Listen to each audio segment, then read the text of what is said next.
I like that. I like that. All right, listen. Let me before I start talking my shit, let me hit the comments so that I could put the link in there. So if somebody want to call in, they could do that. They could join us, talk that shit, and all that. So let me go here. All right. Let's see. Should be good now. Oh, why this shit is not. There you go. All right. Let me take the volume off. I'm gonna put the StreamYard link in the chat right there. And then let me promote this on Twitter.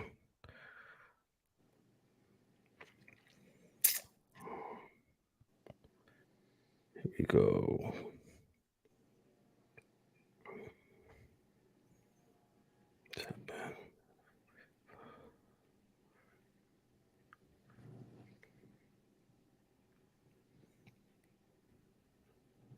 Comments. Everything. Well. Beterbiev Bivol.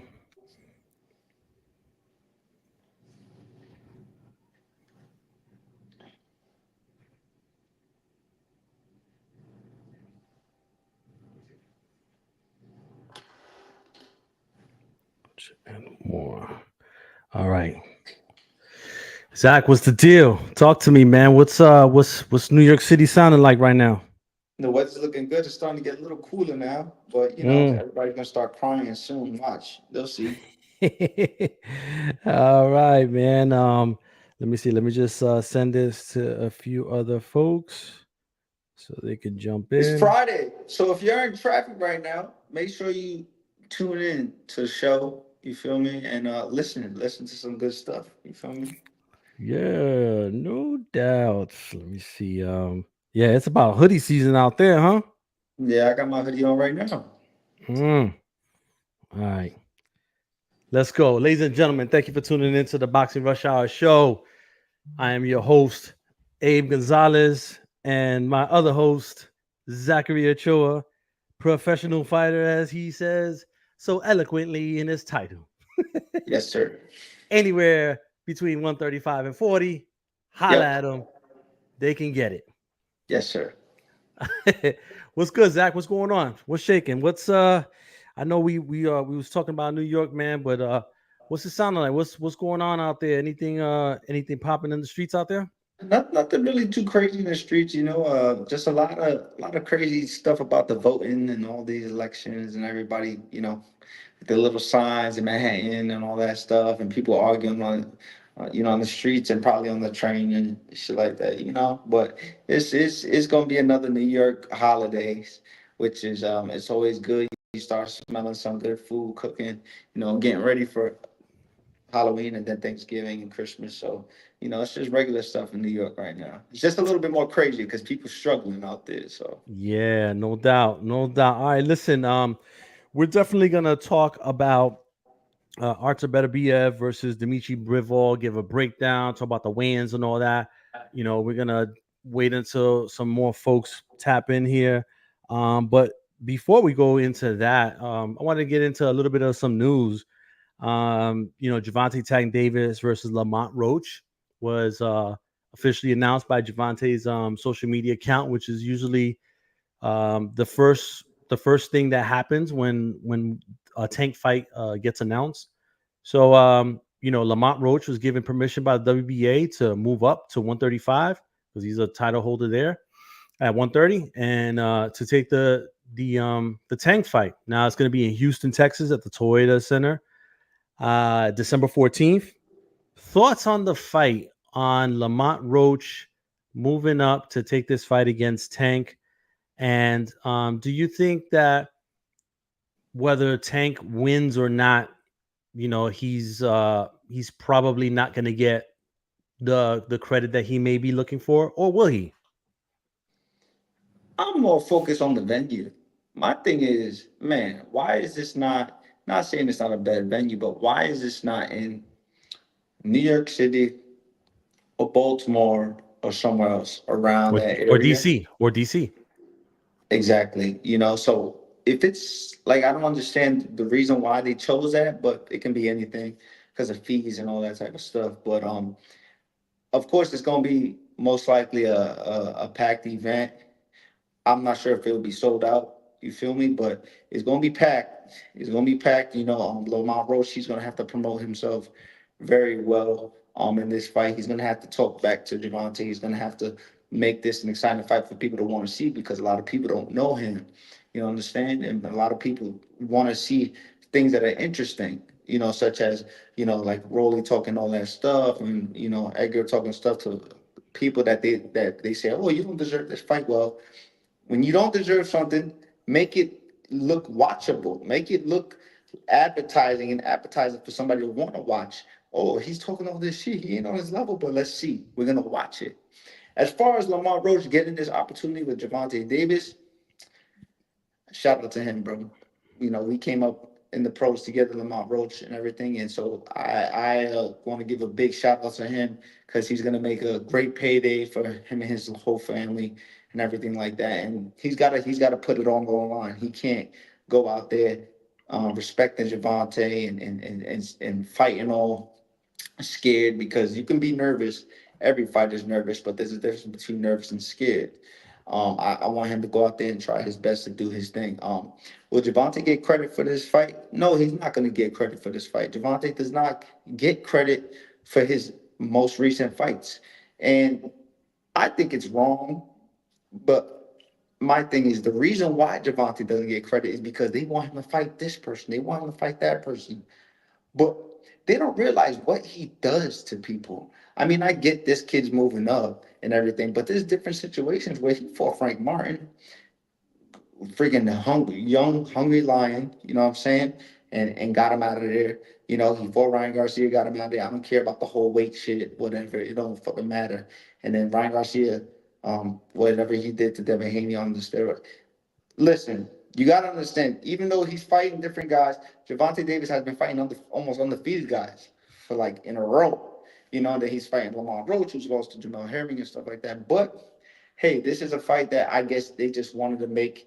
And if Javante Davis wins, he's not going to get the credit he deserves at all because of the opponent. But I personally still think he's the best 135 in the world. Yeah, And and I'm not including okay. Lomachenko and stuff because Lomachenko right now he's chilling, he's doing other stuff. But I don't see anybody at 135 beating Javante Davis. The reason why is because he is, even though it's a different opponent, he's locked in focus. You would have got a win over him if this was 2020 or Yeah, 2019 tonight. when Yeah, he yeah, I was wasn't just when he wasn't focused. But he's focused. It's gonna be hard to beat that kid. It's possible, but it's gonna be hard. yeah. I feel like 2021 might have been is when the light switch really went on for him. Started hiring folks to do his strength and conditioning, of course, because he started getting more money, and so he could now allocate and afford those things. Um, and as soon as he started doing that, the light switch went on. You didn't see him blowing up to 180 pounds no more. Like he was maintaining his weight for the most part, and I think that comes with time and experience, and just realizing maybe having a little bit of a scare here and there on the scales, right before that, maybe I need to get my shit together. Yeah, I think you're absolutely right. I think it was a growth thing because he had money to do anything, but it was just more of a growth thing where let me not be in the clubs all the time. Let me not be chilling with these guys all the time. It was like maybe something happened where they sat down, Calvin and his team, and told him, yo, bro, you got a chance to be the man. If you keep yourself in shape, you can dictate who you want to fight, where you want to fight, and you can become a bigger star instead of getting close fights and maybe somebody, getting a win over you, then you down. You understand? You turn into Adrian Broner. No disrespect to Adrian Broner, great fighter. But that's what happened to Adrian Broner. But something happened where his team sat his ass down, and said, "Yo, let's get together." And Javante changed his ways as far as staying locked in and focused and actually being to himself. I commend that for big time. Now, you mentioned, funny you should mention Lomachenko. Mike Coppinger from ESPN put out there that Loma's contemplating retirement. And I know that you've spent a few training camps with Lomachenko. So, do you foresee that happening, or not that you're with him right now, type of thing, but could you see that happening? I would say, because honestly, does he have anything else to accomplish, really? One thing about Lomachenko is they're very private with what they do. So I don't know where Mike Coppin, not saying that Mike Coppin is wrong or not, but I'm not sure where he's getting that information from. Where's this leaking out from? Where's this and the stars coming from? But Lomachenko and his family and his team are very, very solid people that they don't not like talking about what they want to do. You understand? I could see Lomachenko going out with one more fight, to be honest. And you know, he's just gonna do it on his time because he can. He can, bro. He's earned it. He's fought all these young guns. He's done the Olympics a million times. He's did all these crazy things. So he's accomplished so much in the sport of boxing and one of the best of our era. I don't want to hear people say, "Oh, his best wins, he lost a big." Be quiet. If you're gonna say that, imagine saying that to other people. Pacquiao, Miguel Cotto, stuff that everybody loses. Sometimes people just lose big fights, and some people Yeah, get jerked. Some people get. it's called But the fight listen, game. welcome to boxing. When is anybody else perfect besides Floyd Mayweather and Rocky Marciano? Okay, Yeah, no, I get that. And maybe he does fight the tank fight. It be like his last one. Either way, though, whether he he takes puts the tank, everything into that fight when he fights Javante Davis because they're gonna fight. They he's gonna put everything into that fight, and that's gonna be a, a good one, like a yeah, very good fight. You understand? Yeah, yeah, because and you gotta listen to this, Roddy. Not to cut you off, yeah, Abe, yeah, but if Javante Davis and Lomachenko, Vasily Lomachenko fight, it's gonna be such a competitive fight, and the reason being, they're both the same weight. They're same both the height same too. size. You Hmm. understand? Nobody's coming up, nobody's coming down, nobody's coming this and that. Nobody. He's not fighting a Devin Haney who comes into the ring 190 pounds. Just kidding. Just I'm exaggerating, but I'm just saying. He's not. It'll be a very competitive fight just to that. So it's going to be a skill matter and who can crack each other first. So not saying Yeah, that fight's going to happen right now, but go ahead. no doubt, no doubt. I mean, I say this though. Either way, he's a Hall of Famer. So, it's ATG, he's all time great. He's yeah, amazing, man. He's done amazing things in the ring, bro. And for me to even spend time, lots of times and hundreds of rounds sparring him, you know, life changing stuff right there. yeah, yeah, absolutely. And so, listen, even though the main event might not be advertising, or may not be what sells the tickets, The what will drive undercard. yeah, hey, so what will drive the tickets is the return of Jamal Charlo. He is going to be fighting on that card. It looks like he's fighting Thomas Lamana, who goes by Cornflake. Um, I know that Jamal was talking to Boo Boo Andrade or Andrade, and they were going back and forth on social media. I don't necessarily think that goes anywhere. I think that the cornflake fight is the one that ends up happening. Yes. So, do you? I mean, I don't know. Is Jamal Charlo past the point where he should be having these fights against a smaller name like that? Like, isn't he at a point of his career where he just needs to be in there with the big names from here on out? He was there, but the reason why I say he's not there right now is because he hasn't fought. He's dealt with a lot of issues outside the ring, personal issues that we don't know about.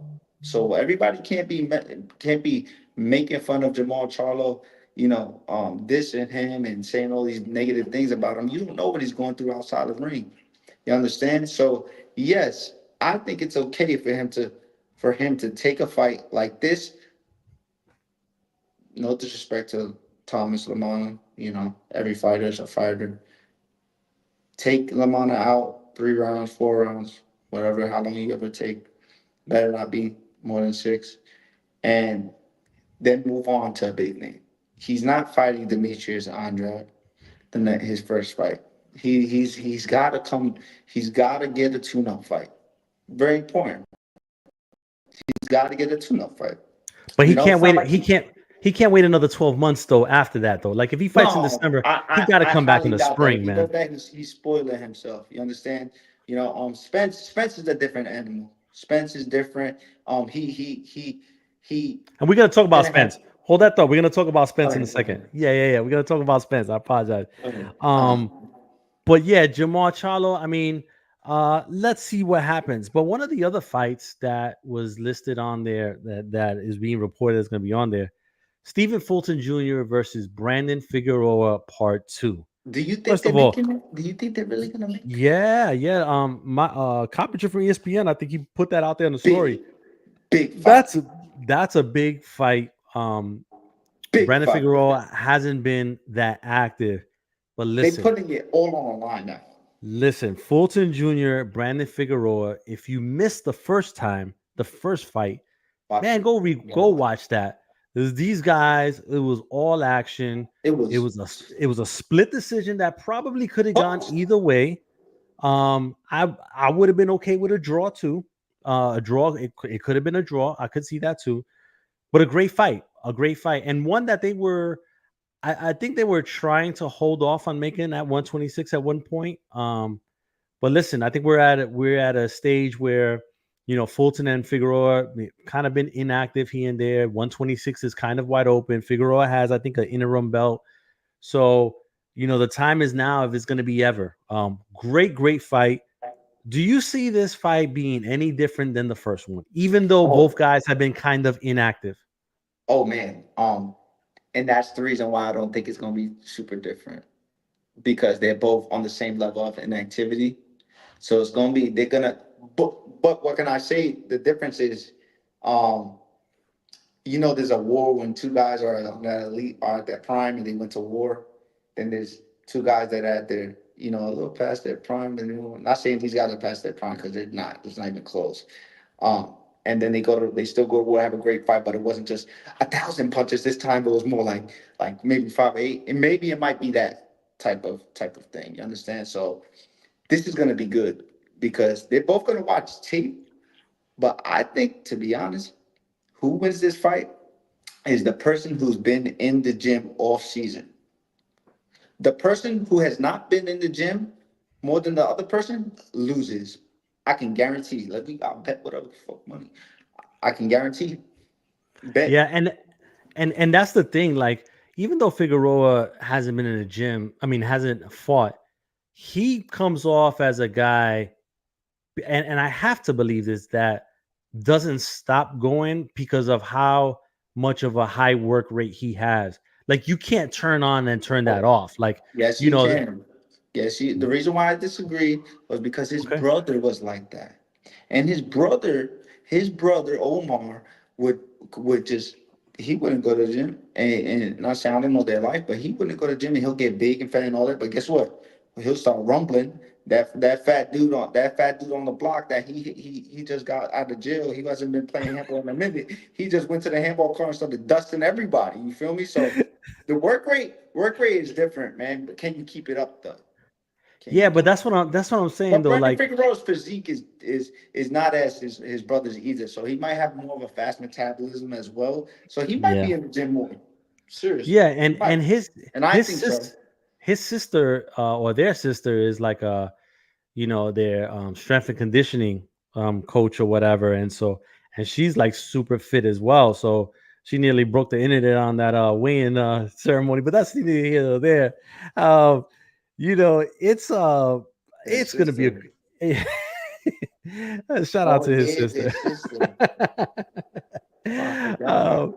Wait, did it? there's a guy with what's his name? The kid. Who's that? I forgot. He has a WBA belt and welterweight. He's Barrios. Yeah. Oh, he dating her? I don't know. I'm not. I don't tell about stuff. That's what I think. I don't know. I'll be getting everybody confused. All right, listen. But listen, at the end of the day, it's a great fight.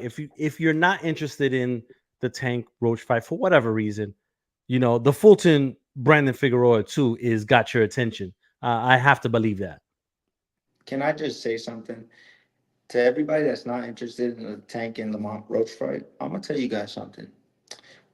This is an absolute fight, and the reason why it's a fight is because Lamont Roach does not bounce around the ring. He's a come forward fighter. I've sparred him, and it was great work. Good tough little guy and everything. But he comes up, hands up, and he's gonna fight. I don't see the fight going the distance, Mm. but it's going to be a fight because none of these guys go backwards. The only reason none of these guys go backwards all the time, and Javante ain't going backwards against a guy that he knows that he's bigger than. It's a guarantee he's not doing that. Javante Davis boxes his ass off when he goes against the guys bigger that are bigger than him and have been and knows they got power. He'll move around, boom, and then he cooks you to sleep and you're gone. You're out. And that's why he's such a supreme boxer. But this fight is going to be an entertaining fight, not boring at all. You want to see fireworks? This is going to be the fight to see fireworks. And with Lamont Roach, there's something to be said. And I've heard this from Textbook style, good fighter, bro. I'm telling I've you. I've I've heard this from several fighters where they say that when you win that title, like something changes in you and you level up naturally. And people could look at Lamont Roach and the Jamel Herring fight and say, "Oh, well, Different, he's only different, that," but different. It's different. he's a champ now. Um, and People grow. People grow. yeah, and people grow, and you never know. He might be coming in there with a level of confidence that He no is. one has ever seen before. He is. He is coming with a level of confidence. Because guess why? He's a world champion. He shook the odds because nobody thought he was going to be a world champion. He's a world champion now. You understand? He's getting money, so now he has confidence behind him with the money that he knows he can put into his body, into strength conditioning things. Lamar Roach is a good textbook fighter who's not scared of anybody, and he's not stupid. He can box. He has had a million amateur fights. It's gonna be a good fight, bro. They cannot sleep on this fight at all. All And, right, and then with him and Jamel Herring was in a different place where he was training with Bud's team and all that. So he was on. He was on, yeah, bro. Until he yeah, ran into a kid named Shakur Stevenson. yep, And that's the whole different ball game. yep. And for the in the comments, VSDKK asked, "Did the fight already start?" No, the fight is tomorrow. We're gonna get into a little later on in the show the preview, the weigh-in, and all that. And Oscar De La Hoya's throw. What is it? The Throwback Thursday. The clapback Thursday. clapback Thursdays. Man, that guy, man. This last one, last week he had Ryan Garcia at the end say, "Fuck you." That's funny. That's funny. Dying. Anyway, listen, one thing that came up recently in the last couple of days, Teofimo Lopez, somebody that you're familiar with. Um, I guess he's in a lawsuit with Top Rank. Is And he? so yeah, so he's saying that, or according to what the article that ESPN put out there, that I guess there was an extension that was supposed to kick in his contract if he faced Pedraza and beat him. But if you remember, Pedraza was replaced by was it Sandor Martin at that time, and so he beat Sandor Martin. So I That think changes things. That changes things, by the way. yes. A So I name think can change a lot of things in these contracts. They don't want me to start talking about contracts here. yeah. So that's I guess he's trying to get out of it through that loophole. I don't think Top Rank has commented on that. But it's interesting the timing of it because he went down and I guess he was in Mexico or something. And he said in 2025, he's going to be part of Canelo Promotions or something along those lines. He's been seen in the gym with Eddie Reynoso. And the buzz is that he's going to be trained by Reynoso moving forward. So with regard to the lawsuit and stuff, do we see Teofimo fight this year, or is this lawsuit going to prevent him from stepping in the ring later on this year? Teofimo Lopez is going to fight in 2025 March. It's a Okay. guarantee. It's a guarantee. It's not. He's not fighting again this year at all, and that's just how it's going to go for him. Um, and it's not even going to be a big fight Mm, that he gets next. You understand? But the kid Teofimo deserves all the big fights and a lot of big paydays. That's what he deserves. But certain things in the media, social media, how you act, talk, and stuff can affect that big time. But no matter what, forget all that stuff. He deserves to be fighting in big fights because he's fought a lot of guys. I don't care what nobody says about uh, Josh Taylor should have moved up. He was already depleted. Bro, Josh Taylor was still number one, top tier, 5 stars, that guy. So I don't want to hear what anybody says. And you know what would have been a good fight is Teofimo Lopez versus Regis Prograis. Now that is a fight that mm. I would still like to see.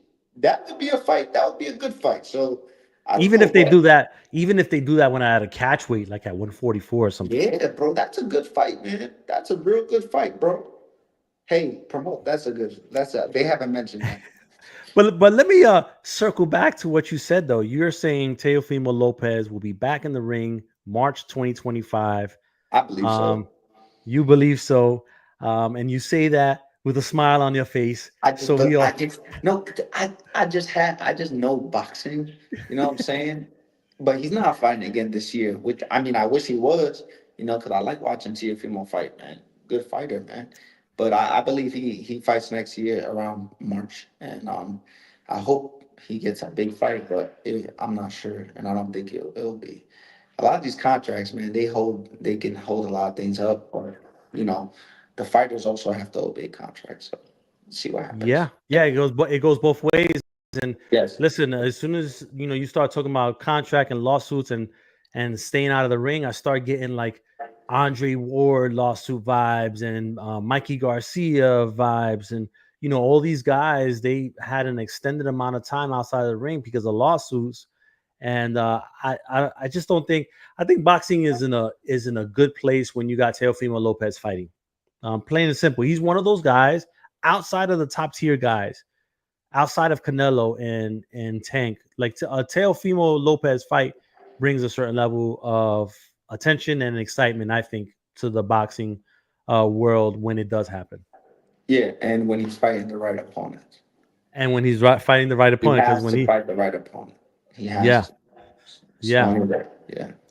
Listen, before we move on to anything else, shout out to the 108 folks that are live on there with us. If you want to join us and throw in your comments, you don't even have to show your picture.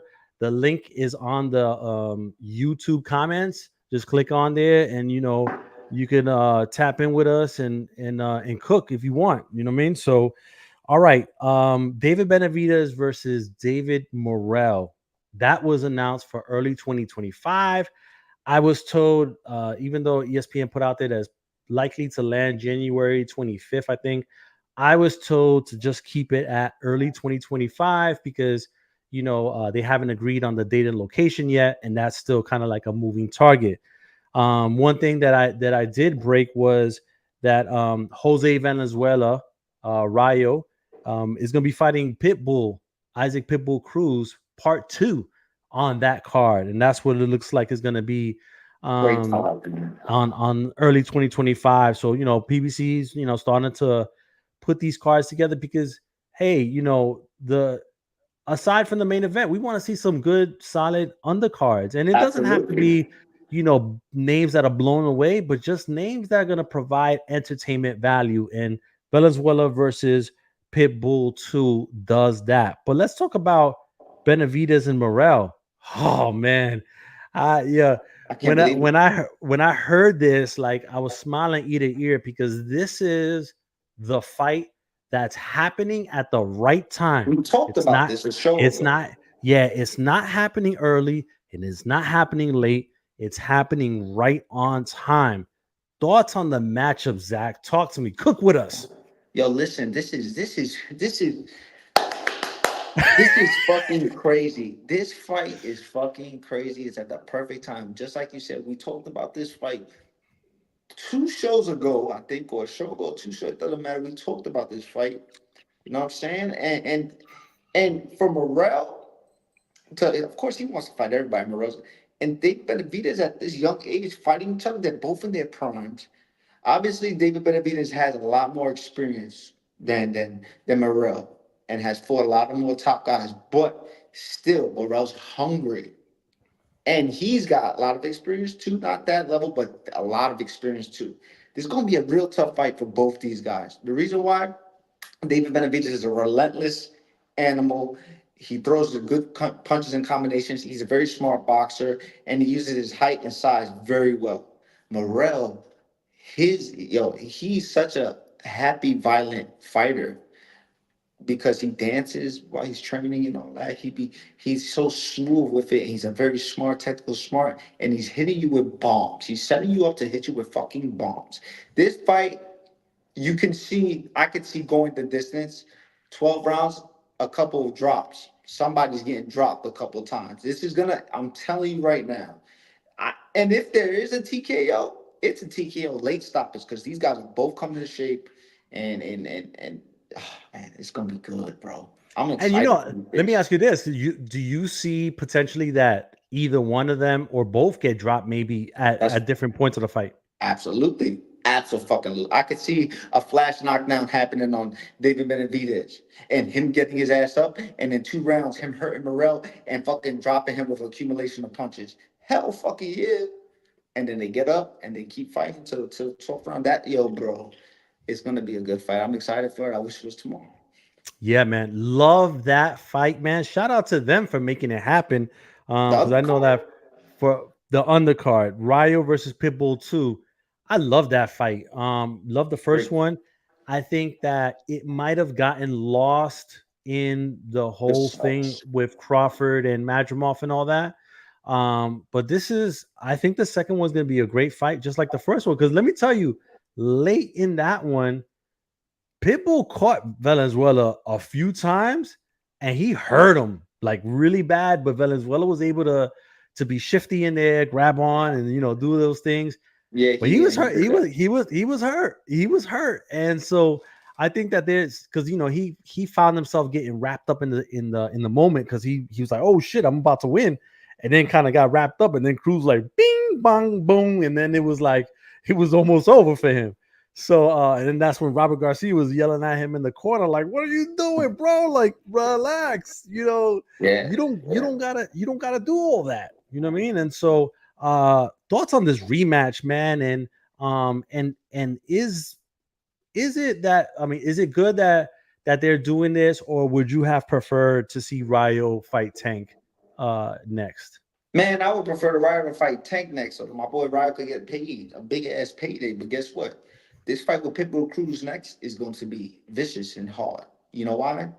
Because the world just gave Isaac Cruz a cocotazo and woke his ass up.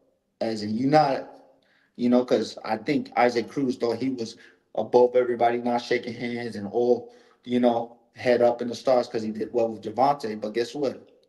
You, it's a, it slapped him. The boxing world slapped him to where he's like, boom. Now, Isaac Cruz is in the gym.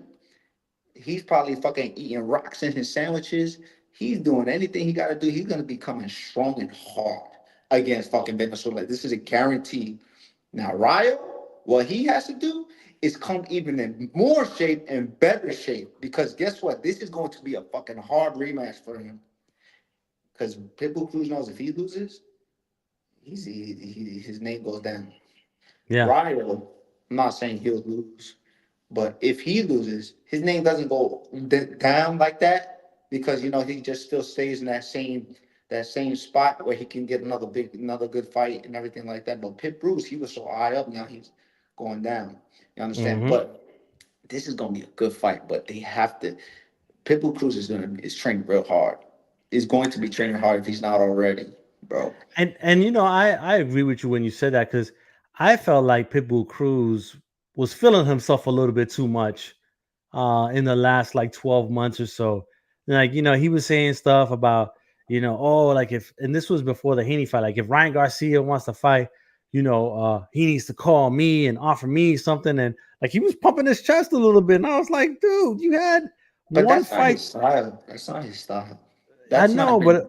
It's not but him. but he was playing that role, man, and he was acting real cocky, and then now, he lost his title and kind of got slapped down to reality, and That's and I what it think that is. yeah, I think that we see a hungrier Cruz, which Big makes time. this fight, It makes this it fight is dangerous for Ryo. So Ryo gotta come. He's gotta like be focused, like really yeah, locked in and focused because one shot from this guy Cruz can change a lot of things as he knows. And we know that if Ryo gets hurt, he doesn't look good when he's hurt. But in his last fight, he showed more smarts, more intelligence, and people grow in their career. And I see Ryo, he grew big time. And that fight gave him a lot of confidence. But it's yeah, gonna be man. tricky taking a rematch off the back to back. Back to back. And shout out to now 128 folks with us. Hang on with us as we get to the Better BF here shortly, and we might have a special guest come on too. So definitely stick around with us. Another great fight that was announced was, or not officially announced yet, but it looks like we're getting Errol Spence Jr. versus Sebastian Fundora. Terrence Crawford, kind of told the WBO, hey, before the deadline for the negotiations, he was like, "Yo, I'm okay with Fundura taking on a voluntary defense." The Spence Fundura fight was already like verbally agreed upon before, so this looks like it's going to happen early 2025. Errol Spence Jr. No longer with Derek James. I think that lawsuit is still in court. Versus Sebastian Fundora. Like, what are your initial thoughts? Remember, also, Earl Spence Jr. will be closer to 2 years out of the ring when he fights Fundura at one point in 2025. Thoughts on Earl Spence, who doesn't have a new trainer right now that we know of, against Sebastian Fundura, and it may not be for the WBO title, may only be for the IBF. I believe it's Well, IBF they or they they WBC. exited out. Okay. I The think WBC, I Earl's think a it is. dog. Earl's a dog. He's a dog, bro. This dude is a dog. He's straight up. He don't take tune-ups, bro. You thought Danny Garcia anybody? Yo, they're not tune-ups.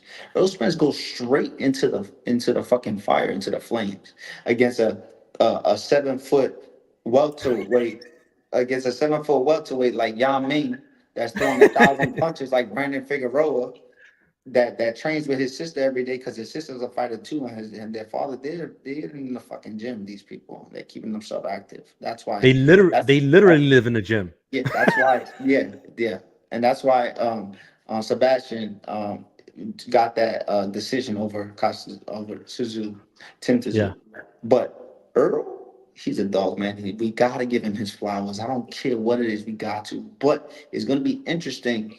How do you act on your first fight back in a long time and a little bit of a while with a new trainer against a guy like, you know, not Thomas Lamama, a guy like, Fondoro? This World is this champion. is this is different, bro. But guess what? If Earl pulls this off, he's already a Hall of Fame. But if Earl pulls this off, forget about it. He's commended big time. Big time, because how can you just take a fight like this off of almost a 2 year layoff with a new trainer? You understand? So he's got to be focused, and I hope he's in the gym now. I know he spent time with his family, and Earl he comes with a lot of hard discipline and everything. But man, a lot of our main guys have dealt with a lot of personal things outside the ring. So, the Fondora, he looks like he's more of a focused guy.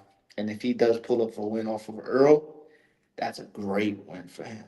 No matter the inactivity or anything, it's a great win. And shout out to Terrence Crawford for allowing him to step aside and everything. But he gets his little check for stepping aside. He's not dumb, but I do believe Terrence Crawford has a lot of respect for Earl Spence.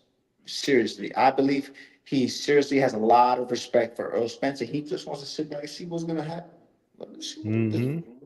If he gets his, shout out to him. But and then maybe he can fight again. But Yeah. See, Terrence Crawford's he's a real he's a stand up guy, but he's a stand up guy with intentions though.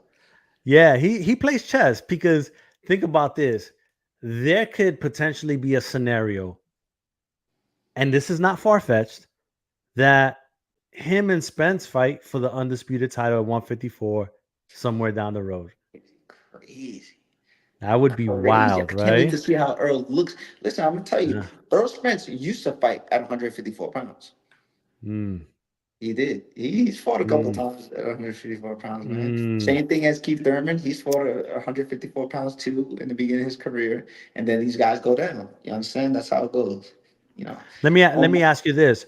In regards to trainers, who do you think would be a good fit for Earl at this point of his career, knowing that you're not going to change much really on him? You're just going to just sprinkle some stuff on top. Stephen Breadman Edwards. You got you got Sugar Hill. You have he can try with Ben Davidson as well, because Ben Davidson, he's a very very good coach. But we gotta put him with coaches that, not a racist thing or anything like that, but coaches that know the style. And black fighters, black American fighters, they fight a certain style, and Spanish fighters, they fight a certain style. You gotta put him in with a coach that knows that style. You understand? And those are the guys. Maybe Andre Ward's trainer comes in. Mm.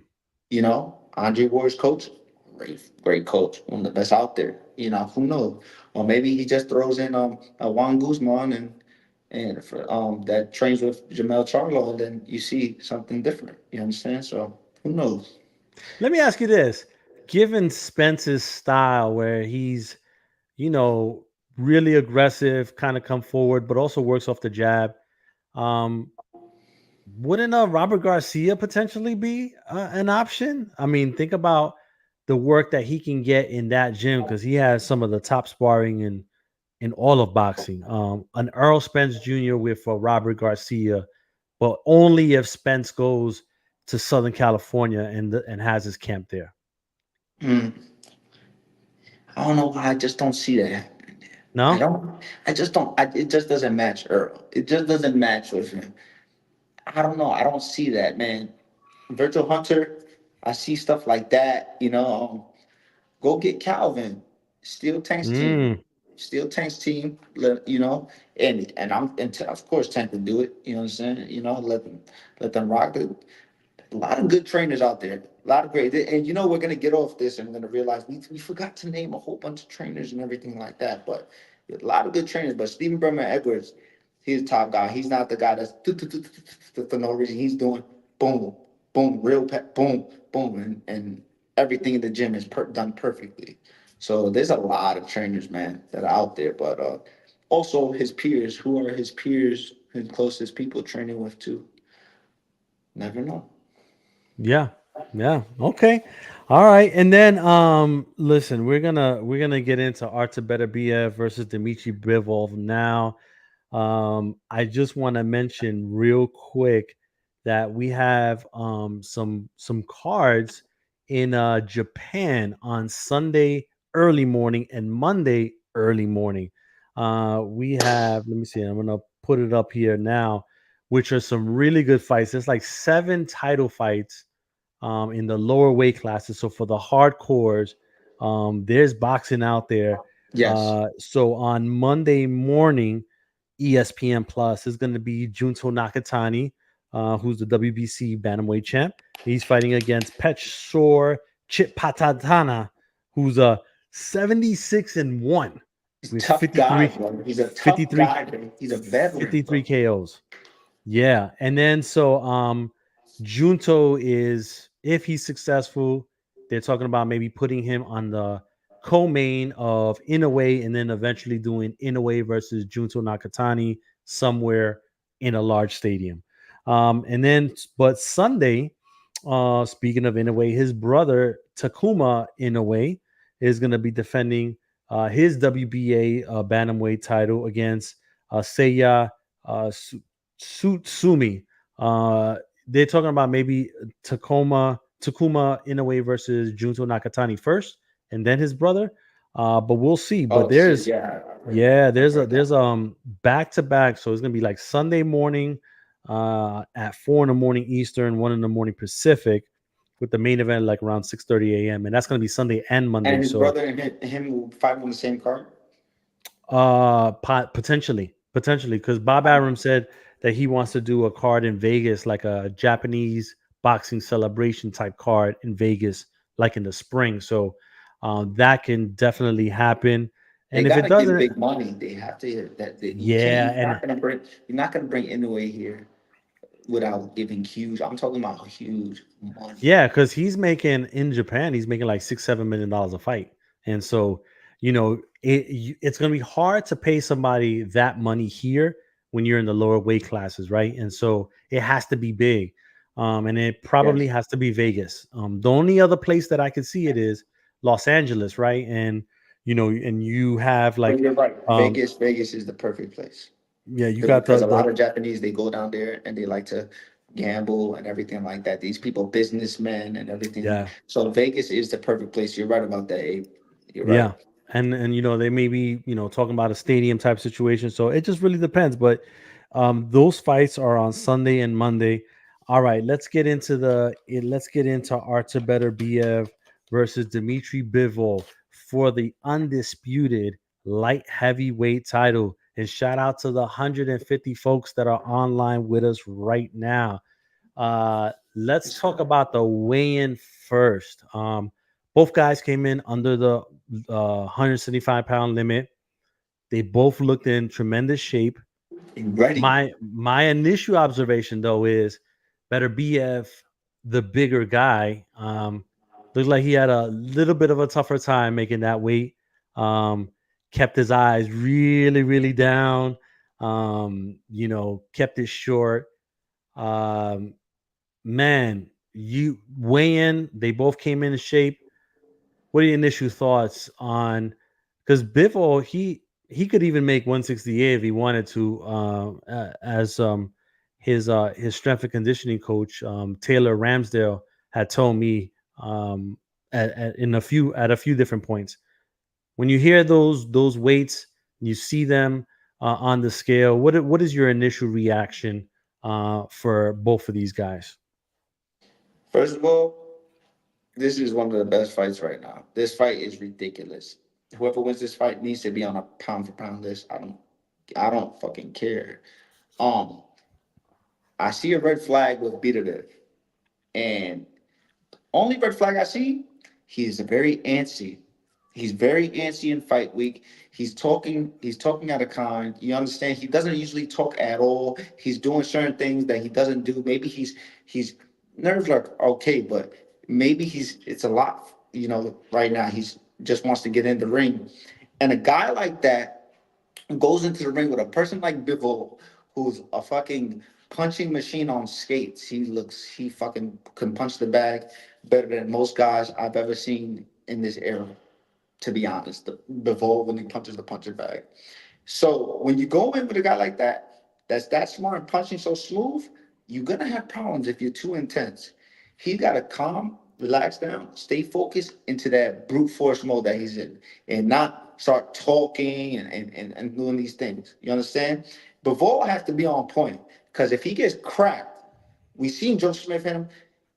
If he gets cracked by Beterbiev, it's a problem because Beterbiev, he's not just a power puncher. He can box. He does things he does things in a way where he sets you up. You understand? He's not just going in there punching, bro. this is a great fight, man. I see somebody getting hurt, but I do see the fight going the distance, but I really see somebody getting hurt, you know. But Well, and we're gonna get a little bit technical here in a second, man. But Bivol looked, I don't know, like it was almost like he looked a little too calm in fight week. I think Because he's trying to keep himself that way, maybe. yeah, I mean, because there is a thing of being too calm, but then Yes, there is. you could also be the other extreme, which you mentioned that Beterbiev is acting a little out of character. So maybe both guys heading into Saturday night have a certain level of maybe not uncertainty, but just being unease and showing it in their own respective ways. Because you got to remember, when Bivol fought Canelo, he knew that he was bigger than Canelo, and he knew no matter what, he's gonna get the biggest giant check of his life. So he was more, he had some confidence and everything. He's fighting a guy that's a on the same level as him, and big and a strong hard puncher who's never fought before. And then on the opposite side, you find the same guy just like you. It's a supreme, fundamentally sounded boxer who can fucking give you your first L like this. I don't know, man. I see this fight in two ways, bro. Bivol getting stopped late, or him straight up beating Beterbiev 12 rounds decisively after getting hurt a couple of times. Hmm. All right, and then so let's talk about the physical aspect of it. Better BF had knee surgery, right? That postponed the fight from June 1st. I think it was like a meniscus tear of some sort. He's 39 years old. The fight is happening 4 months after the fight, that he had gotten hurt. What what do you think about his knee injury, and could how could that affect the fight? Because as soon as I hear knee injuries and coming like right back right away, I start getting, Sergio Martinez vibes. You know what I Oh, mean? And stop it. yeah, yeah, and Man, I'm just love saying, Sergio like, Martinez.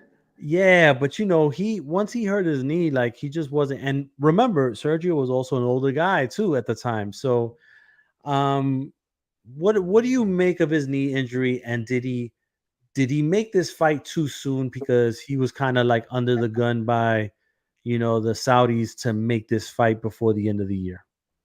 Okay, before that, Sergio Martinez. First of all, he was a soccer player. Then he did a lot of cross country, riding bike, and all that stuff. That's why he injured his leg. He had surgery way before all that. Anyway, Beterbiev, he might have been definitely under pressure to take the fight because it fell out before, and he had to take the fight. Hey, it could be it. But the thing is this: how does that affect training? Yo, we not gonna run 4, 6 miles every day.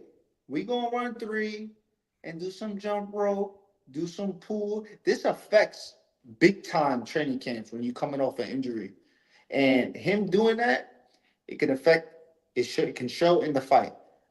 But besides that mess, this motherfucker could bench press 118 pounds in one hand. You want him to punch you? I would. I'm crazy. I would want him to punch me so I can feel that shit. But he's so strong, bro. But everybody is sleeping on Bivol. Bivol is a very quiet guy. The only things people talk about is him and his personal life and his wife and all this crazy stuff that I don't talk about. But like these guys are both focused.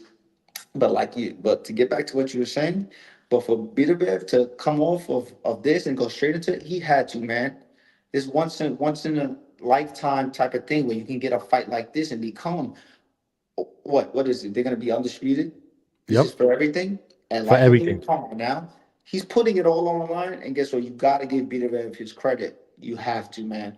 But both these fighters, it's gonna be good, man. I can't wait to see it. Yeah, yeah, and kind of going into the game planning of it. On one end, you have Better BF, who loves to cut off the ring, bring that pressure, but smart pressure, not reckless pressure. Nope. And then on the other side, you have Bivol, who is a rhythm guy. If you allow him early to start bouncing around and hit the jab and move around, it could be it could be lights out from the first round in regards to the fight being over. Like you're never Yeah, gonna touch him because you're he right. takes minimal risks on the inside. He stays in there long enough to get a couple of blows and then comes right back out. But he still is strong. He's still strong.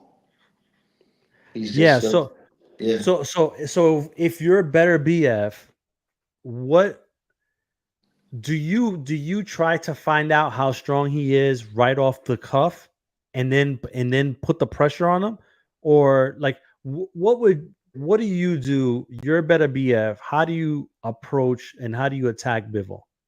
I have to get Bivol to run himself hot.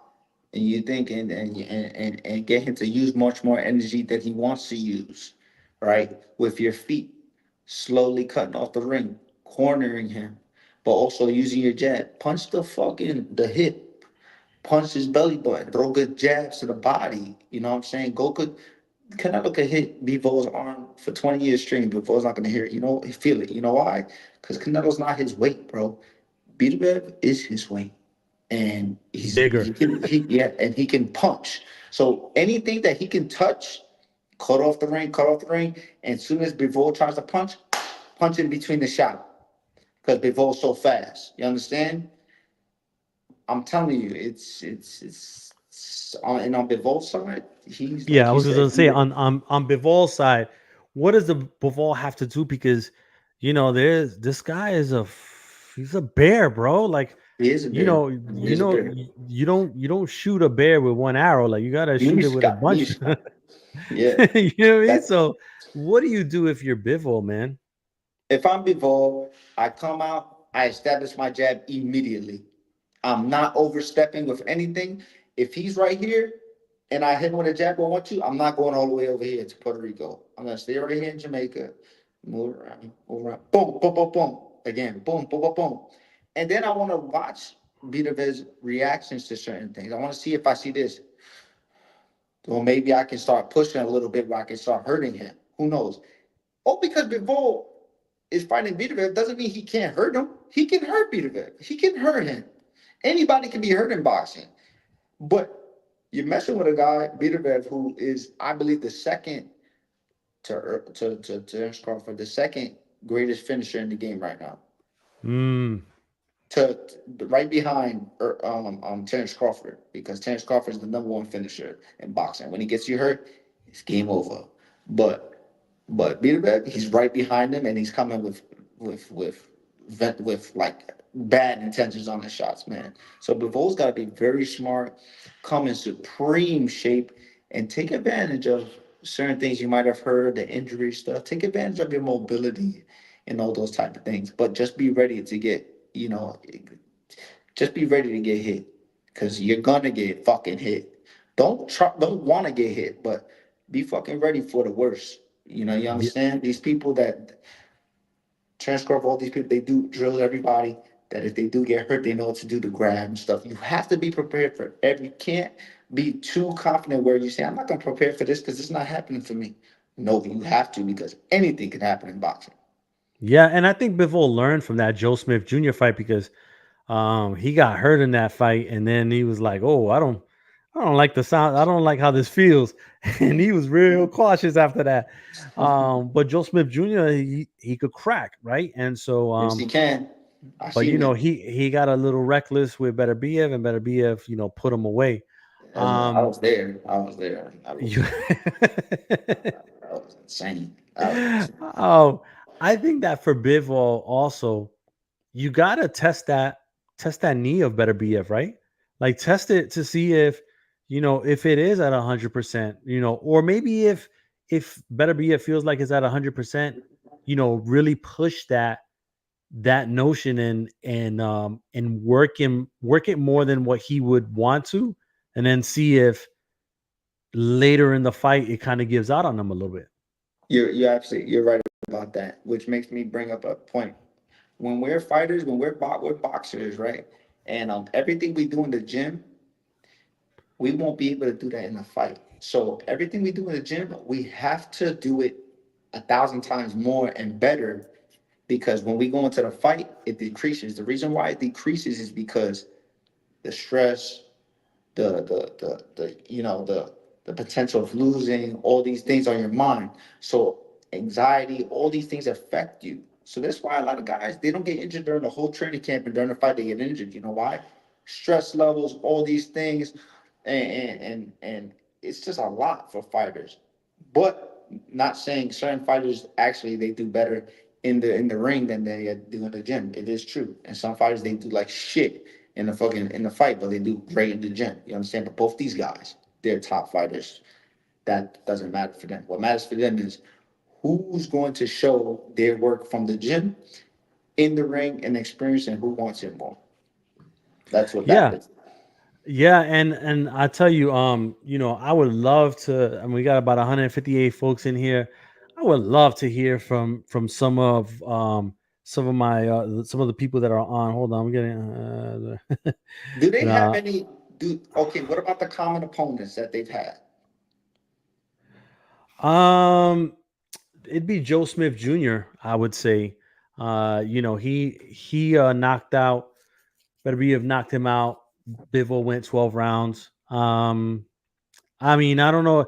I don't know if you can really compare that. I think Can that can can can. it's a hard fight to really call. It's really 50-50. And like I was saying before, for the people that are on live with us right now, I would love to hear from you guys. And if you want to drop your comments, or if you want to come on the show and talk your shit about the fight, we love to hear that too. So definitely the link is on the YouTube comments box, and it says the StreamYard. Just hit it there. You don't have to show your video. It's and just come on and talk your shit. I was trying to get a guest in here, but it looks like he's tied up, so he might not be able to make it. But yeah, and listen, the card itself, there's a lot of good fights on there. You don't even What? need a card. We want an undercard. I want an undercard for all the young fighters and all the people coming out to make money, get exposure, and all that. But with a fight like this fight can happen in the middle of Siberia in the woods or something, and everybody's gonna tune in because this fight is big, bro. This is big fight. You saw how they did the introduction for the fight, like a movie. That's fucking perfect for it. This is fucking perfect. They had these guys in like warrior suits and all that. It was awesome. That was some good shit from the Turk. Yeah, yeah, yeah, yeah. But um, there's a fight that stands out for me right now. What's that? I'm always I love me some heavyweights, man. So Fabio Worley versus Frazier Clark. This is the rematch. People slept on their first fight, didn't catch it because it was on Peacock here in the US, Uh huh. and it was on a Sunday. But now they got the rematch on Saturday. It's going to be really, really intense because these guys, it was like a war the first time, fight of the year type of candidate. And now they're going at it again. And it's so appropriate that they are um, on this card because it feels like it That's belongs good. here. Yeah, that's good. That's a good fight. So now my thing is, who's gonna come in? Because heavyweights, they come in at heavyweights, but who's gonna come in a little bit more smarter? Who's Yeah. gonna come in a little bit more smarter instead of going straight off the back the second round and just going crazy. That's why I feel who is going to come smarter and they're going to come in with the win. Because in heavyweights, when they fight, anything can happen with these shots, bro. Anything. Yeah, no doubt. Hold on. Um, yeah, no, and I like that fight a lot. I do want to see Jay Opataya. He's fighting cruiserweight. He's fighting against Jack Massey. Chris Eubank Jr. People were saying that he's a potential Canelo opponent for May of next year if he doesn't fight Conor Ben Jr. There's some good fights there, man. It's not bad. Um, I think that the heavyweights, that's the way to go. If you're wanting to get ready for that better BF fight, they're the co-main, rightfully so, and I think it's shaping up to be a good day of boxing. The For here in the U.S., the undercards will be on the Zone, and then the main event for Beterbiev versus Bivol will be on ESPN Plus at 6 p.m. The main event will be at 6 p.m. Eastern, 3 p.m. Pacific. The undercards of the Zone start at noon on the Zone app. And then if you're in the UK or anywhere else, I think it's all the Zone pay-per-view or something like that. All right. Final prediction, Zach. Let me know, who do you have? Artur Beterbiev or Bivol? Do you have the bear or do you have the rabbit? I'm a fucking rabbit.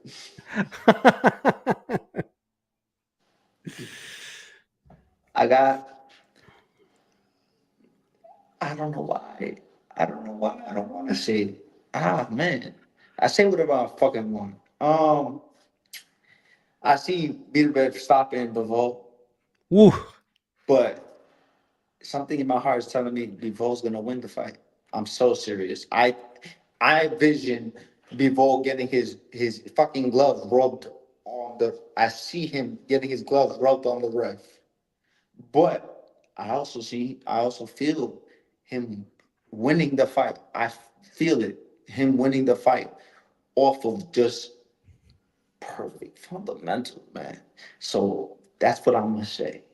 Mm. I'm You, it's the Abraham, Gonzalez. Who are you choosing for this fight? Oh, it's tough, man. I've been kind of going back and forth. I could see it go either way. I have to lean towards a Bivol decision. Um, Yes. Okay. Yes. and it can. Yes. I know everybody is hyped and excited about this fight, It's but not gonna be a stinker. Stop it. it Stop could it. be a No, stinker, it can't be a bro. stinker. It Yes, can't with a guy as yes, good it as Beterbiev can. and powerful. It can't be. If it It. is, I can't. I'm a zell you. Bro, this is the How many? thing. How many viewers we got on this? Oh, we got 162 right now.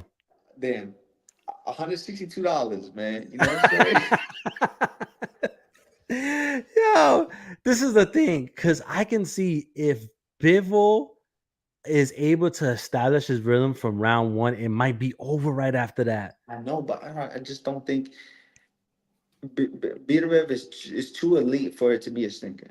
That's what I believe. That's just what I think. He's too elite. He's too But elite.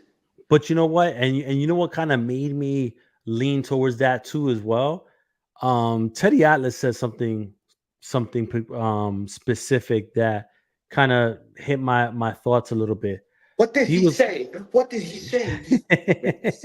he said That these two fighters, you know, one is a bear and one is a.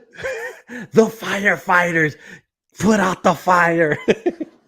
No, like he was saying that Beterbiev has a good amount of scar tissue on his face, and Bivol really doesn't. And so him being 39 and the way Bivol fights, and behind that jab, that a cut or some sort or something along those lines could be a factor in this fight. Hey, hey, um, very good point by Teddy Atlas. Thank you, Teddy Atlas. That's actually a really good point. We have seen him bleed with I think it was Marcus Brown, Marcus right? Brown. Yeah. Yeah. Um, I'm gonna message Marcus Brown. Actually, I'm gonna ask Marcus Brown who does he feels wins the Bivol fight. Yeah. It's Yeah. gonna be good. I was talking to Marcus Brown on X the other day. We were talking about he was talking about Joe Budden mixtapes, and I told him that Mood Music 3 was probably the best of the series, and we were just talking about mixtape shit over there. But Well, this is a uh featured new mixtape. You feel me?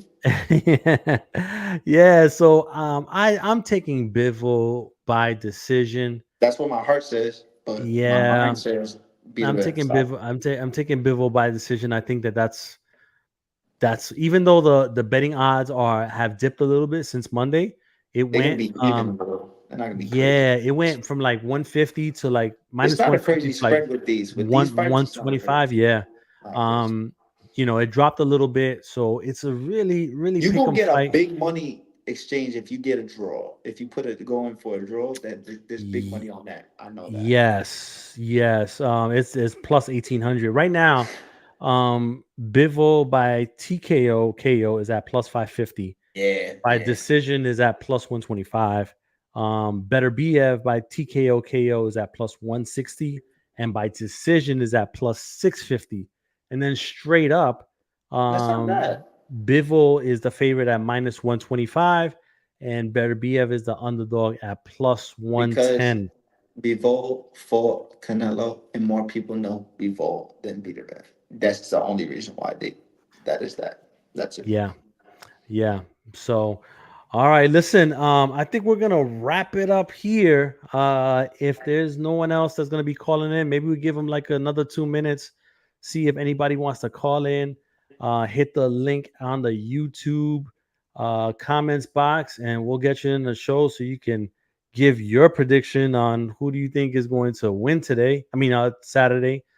But I think that it's gonna be an interesting fight, and it's tough to say who's I going to be the wonder who's winner. the referee. Who's the Oh, referee for the that's fight? what I was gonna. I'm glad you brought that up.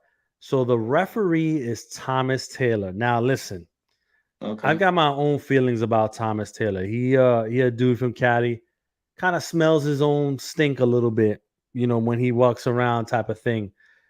But he for the most part, He does for good the though. for the most part, does good. However, comma, pause for effect. he uh has a tendency every once in a while to stop a fight too soon. I've seen him do it, and I'm not accusing anybody of anything. I've seen him do it more so for the A side than anybody else.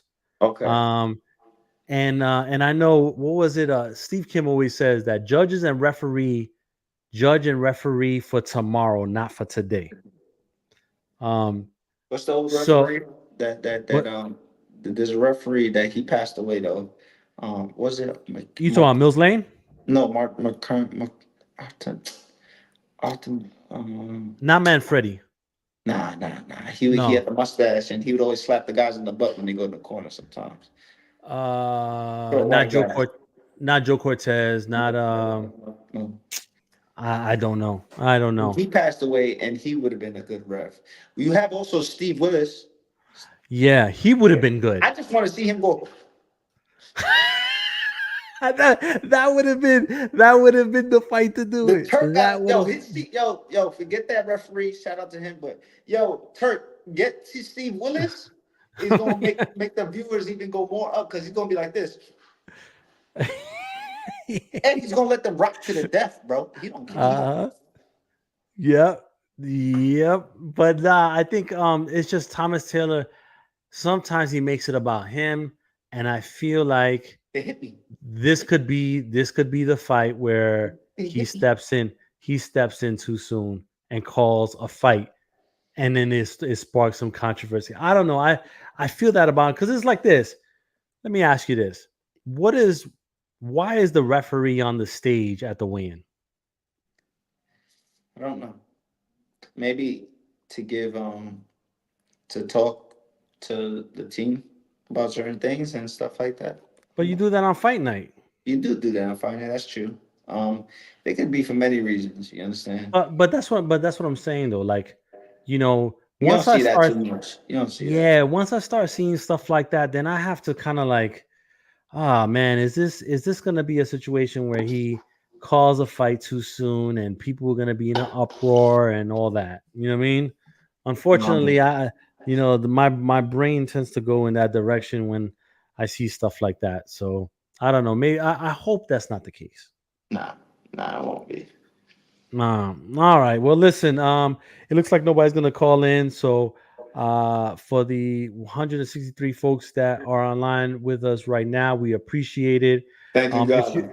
yeah, if you want to bet, and you don't have a betting platform, go to signupexpert.com/fightsatw, which is on the little screen going across, and it'll give you all the sports books that are available in your area, and it has some sign up incentives, bonuses type of thing. So definitely visit that.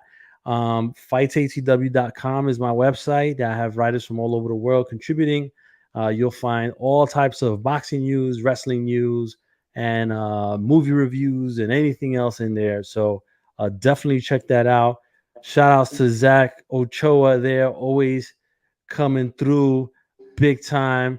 Zach, please let us know where to follow you, what to follow you, when to follow you, and how to follow you. All right, well, you guys can follow me on Twitter at Zachary Ochoa anytime, and then soon I'll be back on Instagram at Zachary Ochoa and everything like that. But shout out to Abe. You know what I'm saying? Abe is always doing some great stuff. But shout out to the people the most for tuning in and listening to boxing, because we're not we're not we don't have machines behind us telling us what to say. We're saying whatever we want, and that's it, clear cut. You take it how you take it. You understand? And we're not gonna hold anything back. If I don't like something, I don't like it. I'm gonna say it. You know what I'm saying? Haney, hey, you want to fight Ryan Garcia? You should fight Ryan Garcia again instead of doing a lawsuit. But I get it. Um, I don't know, man. A lot of things in boxing that are happening, but tune in to the next show. Straight up. Yeah, for sure. And if you want to sponsor this fine program, just hit me up on X at AbeG718, and we would love for you to sponsor our program, throw in an ad, and we could do it that way. So let us know. So for myself, Zach Ochoa, we're getting out of here. Peace. Peace. Good luck to all the fighters out there.